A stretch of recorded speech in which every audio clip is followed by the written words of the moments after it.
faces, just a cold. A cold so deep, it felt like the world had swallowed my soul whole. Then came the falling. No sky, no ground, only snow, screaming wind, and a voice I didn't recognize whispering one word: live.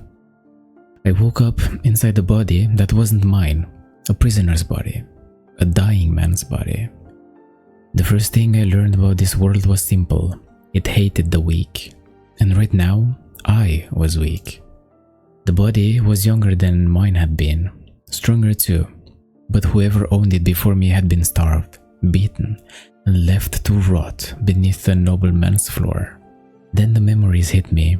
Not mine, his. His name was Kairov Vargas, and now, somehow, so was mine. The mansion belonged to Lord Mavern, a northern noble with too much gold, too many guards, and a dungeon full of people no one would search for. I was scheduled to die at dawn. Then I heard footsteps, soft ones, not the heavy march of guards. Someone smaller, careful, afraid. That was the first time I saw her. White hair, grey eyes, a collar around her neck, and a bowl of food in her hands. Eat slowly, your stomach won't handle much. I thought it was poison. That was the kind of thought this body remembered first. Not hope, suspicion. Why? Because hungry men die badly. Her voice was calm, too calm for someone standing in front of a chained prisoner. But her hands were trembling. Don't bite me. Men in cages change their plans often. I wasn't planning to. I wanted to hate her pity, but the stew was warm. The warmth in that place felt almost holy. That color means I belong to the house, she said. No one belongs to the house, I said back. The words left my mouth before I could stop them. They sounded foolish. In this world, people absolutely belonged to houses, to lords, to chains, to graves. Do not speak like that here. Why? Because walls repeat words in this mansion. That was when I understood. She wasn't here because she was kind. She was here because she knew the shape of this prison better than anyone. Slave, you're done feeding the corpse. Almost, sir, she said. One guard, drunk voice, bad temper. Keys at his belt. My body remembered him, and it remembered fear. Still breathing, Vargas. Disappointed, I said. My mouth moved before my common sense returned. Apparently, the old Kairov had been the kind of man who insulted executioners. Unhelpful, but useful to know. You take too long with prisoners. Forgive me. I didn't ask for words. Something hot moved through me then.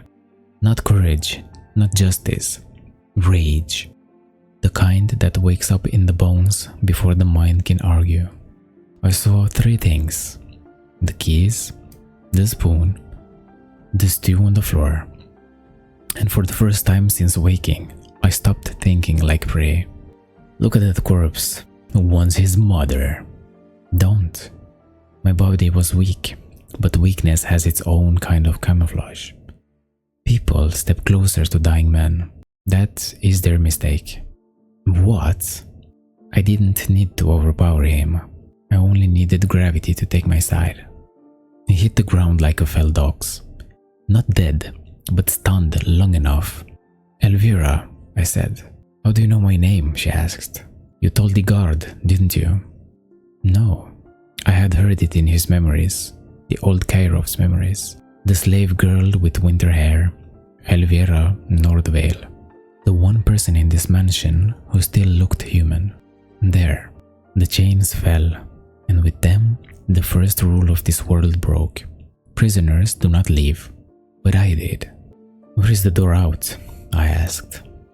You won't survive outside, she replied back. Then I'll die moving. That is not a plan. It's better than dawn. She should have screamed. She should have run. Instead, she looked at the keys, and for one dangerous second, hope crossed her face. Hold still, I said. If you open it, the house brand will know, she replied. Then the house can learn fear too. I didn't know if that was true. I didn't know what magic existed here, but I knew this.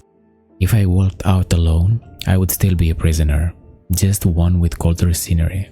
I haven't felt air there in 6 years. 6 years. 2 words. An entire life buried inside them. That was when I decided I wasn't escaping from this mansion. I was taking something from it. The household bell. For us? Soon. The mansion woke like a beast. Stone bones, iron teeth. Men with swords for claws. Servant tunnels, west wall, but the yard is washed. You know the route? I asked. I know every route they used to hide shame. Elvira's fear did not disappear. It changed shape, became focus. I recognized that. Fear, sharpened properly, becomes a blade. Quiet now. I can do quiet. You just attacked the guard with a spoon. Quietly, I replied. It was the first time I saw her almost smile. Almost. In a place like that, almost was enough. Is the prisoner prepared? Lord Malvern wants the execution public. Above us, they drank wine beside fireplaces. Below them, people froze in cages. I had been in this world less than an hour. I already understood its structure. Warmth at the top, bones at the bottom. The old Kirov had not been innocent, but he had not been wrong. He killed a man who served a monster, and monsters dislike losing servants. Kirov Vargas, for murder of my collector, you will hang. Your collector burned a child's house. You had a knife this whole time? I snapped back. A knife is not freedom. No, but it is a good beginning. She was no helpless thing. The collar had hidden that. The bowed head had hidden that. But the way she held the knife told me everything. Elvira had survived by pretending not to be dangerous. Search the lower halls. Find the slave too. Then I heard it. Not find the prisoner. Find the slave too. They feared her absence as much as mine. That meant she mattered. Or knew something. What? Nothing. That was the face of someone leaving something behind. Not something. Someone. There it was. The trap hidden inside every escape. You can open a door, but guilt follows through it. Mara raised me after they bought me. The old woman. She won't survive punishment for my escape. I wanted to say we had no time. That saving everyone was how fools died. But then I looked at Elvira and saw the truth. If I made her abandon that woman, part of her would remain changed here forever. How many guards? 3 in the yard, 2 on the balcony. Can you move in snow? Better than them. Then we take the yard. I had no memories of swordsmanship, no blessing, no magic, no heroic destiny, only a starving body, a stolen dagger, and a woman who knew the enemy's walls. It would have to be enough. Line them up. Lord Mavren wants names. Please, Mara begged. The cold hit me like a hammer, but the body remembered this weather. The old Kirov had been born under skies like this. For the first time, the body and I agreed. Run forward. What was that? Elvira did not fight like a knight. She fought like winter, quiet, patient. Then suddenly, everywhere. You. I learned something important then. This body knew violence. Not graceful violence. Not trained violence. Survival violence. The kind learned by men who had no one coming to save them. Child, what have you done? What you told me to dream of. I heard that. Even over the shouting. Even over the storm. Some words cut through battle better than steel. There, the white-haired one. The crossbow turned toward her. And in that instant, something inside me made a decision before I did. Not her. Kirov, move! Pain burned through my shoulder. Good. Pain meant I was still alive. And as long as I was alive, I could still be inconvenient. I did not need to win the fight. I needed the mansion to fight itself. Men obey orders. Panic obeys no one. Fire! Fire in the yard! Secure the gates. Elvira, gate. Kairov, go. Not without you. That annoyed me. I had known her less than an hour. Already, she was making escape more complicated. Already, I was glad for it. Vargas, you know me. I watched you break under questioning. Then watch closer. The captain expected the old Kairov. The beaten one. The starved one. The one who had already accepted death. Unfortunately for him, I was new. Coward. Prisoner. Honor is for men with armor. I had bruises, so I used snow. Behind you, she saved my life. No hesitation, no trembling. The mansion had owned her body. It had never owned her will. The forest path, left of the ravine. I know it. We escaped into the storm, which was another way of saying we escaped into death. But death outside the walls felt cleaner than life beneath them. Can you lead us through this? Yes, you sound very sure. I used to run messages before they colored me. A scout, not a servant, not a slave, a scout. The mansion had not captured the helpless girl. It had caged the map with legs. They took the white-haired one? Yes, my lord. Then sent the hounds. I did not know it yet, but Elvira was not just another slave. She was something Lord Mavren could not afford to lose. Keep moving. You're bleeding. I noticed. Then noticed harder and stopped pretending it doesn't matter. She had a sharp tongue when no one owned it. I like that. A dangerous thought. Dangerous thoughts are warmer than fear. Who are you? You know my name. I know his name. His? The man in that cellar yesterday looked ready to die. You don't. For a moment, I forgot the cold. She saw it. Not all of it, but enough. I was wearing a dead man's despair badly. Near death changes people. Not that much. Then call it stubbornness. I could not tell her the truth. That I had fallen from another world. That I had stolen a dying man's body. That every breath felt borrowed. So I gave her the only answer that mattered. I was alive. The mansion was not finished with us. Of course it wasn't. Men like Lord Mavren do not lose property. They haunt it. Elvira, can those hounds follow scent over running water? Not easily. Then take us to water. The river is frozen. Frozen on top. I didn't know this world, but I knew pursuit. I knew fear. And I knew that if death was chasing us, we had to make it slip. There is a ravine river ahead. Thin ice near the center. Good. For us, maybe. For them, no. I had died once already. That made the second life simpler. No bowing, no chains, no dawn execution. And anyone who wanted Elvira back would have to walk through me first. Kairov, what are you planning? Something stupid, I replied. Will it work? Ask me after we survive. That was how my second life began. Not with the prophecy, not with the kingdom, not with a blessing, but with chains on the floor, blood in the snow, and a white-haired woman who looked at me like I was either her salvation or the most dangerous mistake she had ever made. Either ways, I was not going back. Chapter 2 starts with Elvira crouching near the ravine edge, her long white hair whipping in the wind. She studies the ice below with sharp grey eyes, pointing toward a narrow white shelf along the bank where the ice looks thinner. There, the left shelf is old ice. It may hold if we move light. May, that is the kindest word I have. Elvira did not lie to make fear softer. I was starting to respect that. Fear was easier to carry when no one dressed it as hope. Behind them, monstrous black hounds burst from the trees, noses low to the snow. They're here, someone shouts. The hounds were faster than men. The riders were smarter than bandits. Together, they made the kind of problem you did not defeat. You delayed it. What are you doing? Elvira asked, making them believe I ran where I didn't. That much blood and they will believe anything. Pain had become a tool. That was new. In my first life, pain meant something had gone wrong. Here, it meant I still had something left to spend. When they smell that, they'll rush. And if they don't, then we die with a disappointing plan. I was learning that survival plans had two parts. the thing that you wanted to happen, and the prayer that your enemy was arrogant enough to help.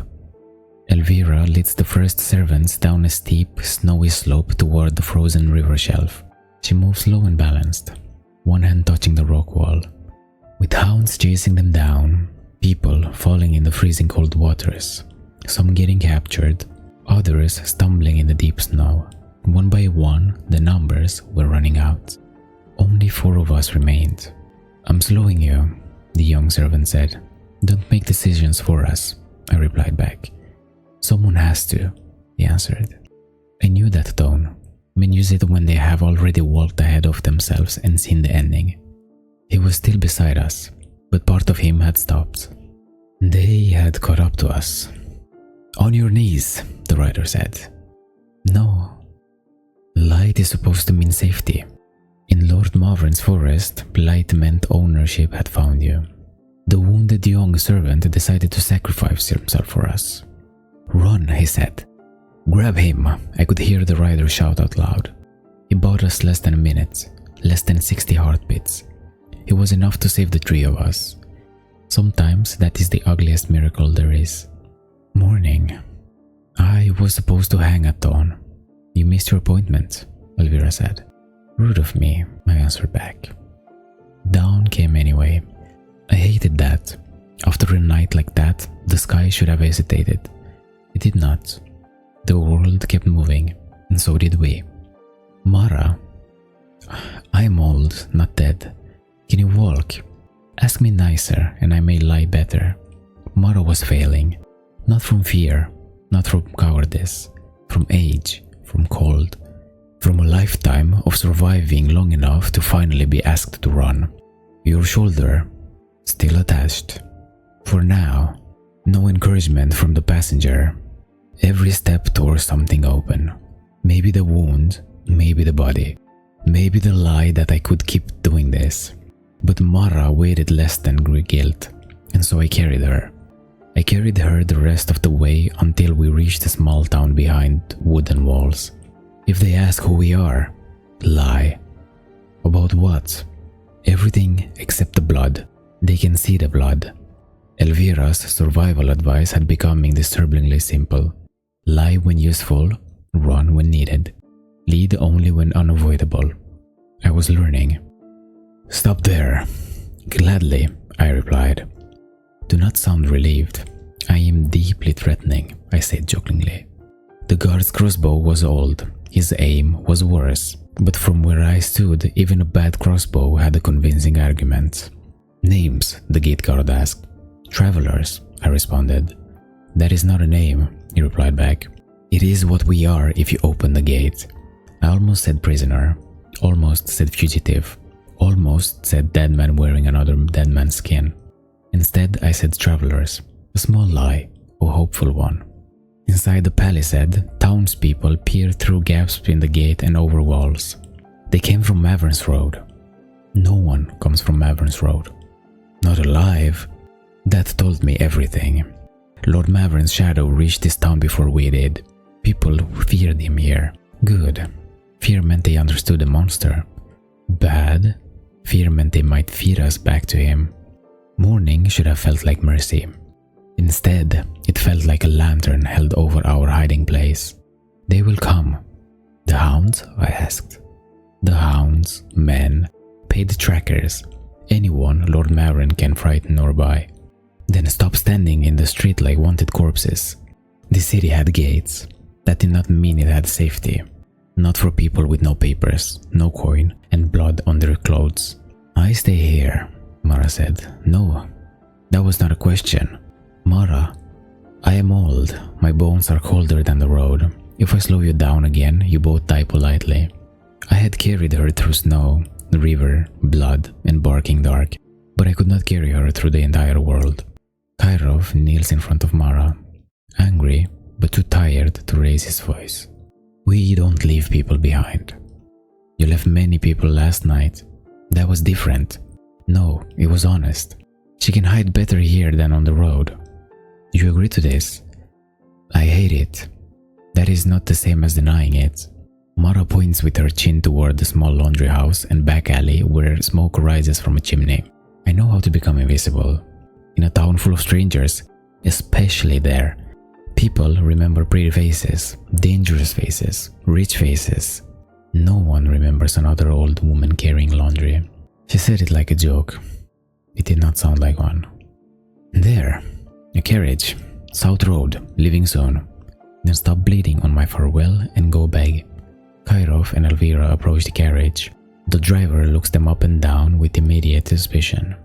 No, I haven't asked yet. You look like the question is trouble. We need passage south. Then you need coin. We have not enough, Elvira whispered. There were many ways to die on the road. Apparently, poverty was one of them. Elvira steps forward, calm and precise. You're taking trade goods, not passengers. So, 2 extra eyes, 2 extra hands. If the wheel breaks, he lifts. If someone approaches, I see them first. And if you rob me, then we pick the terrible time to start. We can barely stand. The driver squints at Kairov's wounded shoulder. You ride in the back. Touch nothing, speak little. That we can do. I said speak little. Where does the road lead? Southeast, green country. If the wheels hold, we reach Loomhaven by evening. Loomhaven? A city. City. The word sounded too large for us. Mara stands in the alley's edge as Kairov and Elvira return briefly to say goodbye. Listen to the girl. She knows roads. And you? I know laundry, silence, and how to look too useless to question. Keep your head down. Keep yours attached. Kairov tries to find words, but Mara grabs his sleeve with surprising strength. Mara, no speeches. I was not making one. You had the face of a man about to say something heavy. Thank you. Leave first, thank me later. There was no embrace, no promise, no dramatic vow under falling snow, only an old woman letting go of my sleeve. The carriage rolls out through the south gate. Keep low until the road bends. Why? Because anyone watching the gate is still watching. He's right. Mara became smaller behind us, then the gate swallowed her, and the road took us south. The carriage travels along a muddy road bordered by thinning patches of snow. The snow is thinning. We're leaving the northern reach. That sounds good. It is. You said that too quickly. Good does not mean safe. A warmer breeze lifts Elvira's white hair from beneath her hood. Kairov looks out from the back of the carriage, stunned by the sight of damp grass pushing through the roadside earth. His dark grey eyes soften for the first time. Grass. Yes, I know what grass is. You said it like a prayer. Maybe I did. After a night of snow, blood, and dead branches, green looked impossible. Driver, what? How often do traders use this road? Often enough. Then why are there no wheel tracks ahead of us? Old rain washed them out. There was no rain here last night. Kairov noticed too late. Bandits? Maybe. Don't say that word on my road. It was your road before someone blocked it. Men step out from the tall grass. They are not shadowy monsters, just hungry-looking men with rusted blades, patched armor, and cruel confidence. Morning, travelers. Take the crates, leave the horses. You don't start negotiating by keeping the best part. The bandit archer fires. The arrow strikes the driver in the chest before anyone can move. Down! The driver had no last words, just the breath stolen halfway out of him. Grab the horses. Kill the big one first. He was referring to me. They always say that. Kairov launches from the back of the carriage, slamming his shoulder into the nearest bandit. Pain flashes across his face from his wound, but his strength drives the man into the mud. Elvira, left. Already moving, she answers. I had no sword, no armor, no plan. Fortunately, my body had always understood violence before my mind caught up. Elvira slips low through the tall grass, her white hair flashing like a blade of light. She cuts behind one bandit's knee, then drives her knife into his shoulder as he falls. The bandit leader draws a curved sword and advances on Kairov. You escaped a prison or a battlefield? Both, recently. Good, then you know how this ends. Badly for someone. A panicked horse rears as a bandit cuts too close to the harness. The animal crashes sideways, struck by a spear meant to control it. No! The horse! Forget that one, take the other. The bandits wanted our lives, our goods, and our road. In their greed, they killed half of what they came for. Kairov blocks the leader's sword with a wooden handle. I'm very tired of being haunted. A hidden seventh bandit rises from behind the carriage with a dagger aimed at Kairov's back. Elvira throws her knife. It strikes the bandit's hand, making him drop the blade. She tackles him into the grass. 7. You counted? I was hoping to be wrong. There are just 2. Then stop losing. That sounded personal. It was. The final bandit drops his weapon and runs toward the open field. Elvira, I see him. Do we let him go? If he lives, he tells others 2 wounded travelers have 1 horse. Elvira draws the bow. I'm sorry.